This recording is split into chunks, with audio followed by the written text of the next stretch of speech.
Hello বন্ধুরা, দেখো আজকে আমার হাতে চলে এসেছে আম। তো বেগুন ফুলি আম তোমরা দেখতে পাচ্ছ, খুব বড় বড়।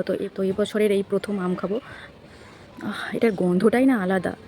আর এই আমের না ছাল সমেত পুরো খাওয়া হয়ে যায়। তো আমের যে ভেতরের মাড়িটা রয়েছে, তো সেটার সঙ্গে ছালটাও খাওয়া হয়ে যায়, ছাল বাদ দিতে হয় না। আর খুব সুন্দর লাগে খেতে। তবে দেখার এটা এখন মিষ্টি হবে কি না। তো এখন তো জানো সব কিছুতেই মানে আম টামের সবই এমন ওষুধ দেওয়া হয় মিষ্টি করার জন্য। তো যাই হোক, তো দেখো আমি এখন বাড়ির বাগানে ঘুরছি। আর এই যে আমার পেছনে দেখো আনারস গাছ। তো এই যে দেখো এক গাছে একটা আনারস ধরেছে, এই যে এখন ওটা পরিণত হয়নি। তো এই যে দেখো আম এখন কেটে নিয়ে চলে এসেছি, খাবো এবার।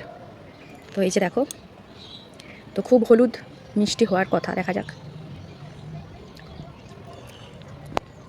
দেখো ছালটাও খাওয়া হয়ে যাচ্ছে এটার। তো এই আমের এটাই বিশেষত্ব যে পুরোটাই খাওয়া হয়ে যায় আঁঠিটা বাদ দিয়ে।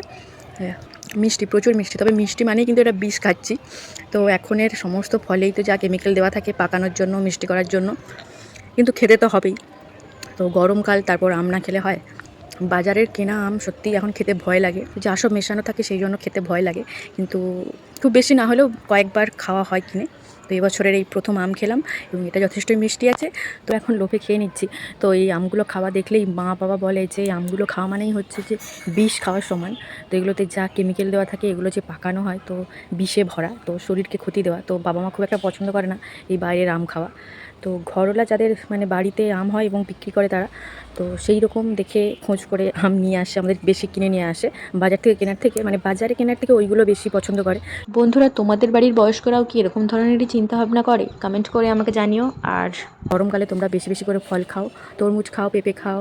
আর অনেকের বাড়িতেই তো আম গাছ রয়েছে। তো খাওয়া দাওয়া করো তোমরা, গরমে সবাই সুস্থ থাকো, ডাবের জল খাও।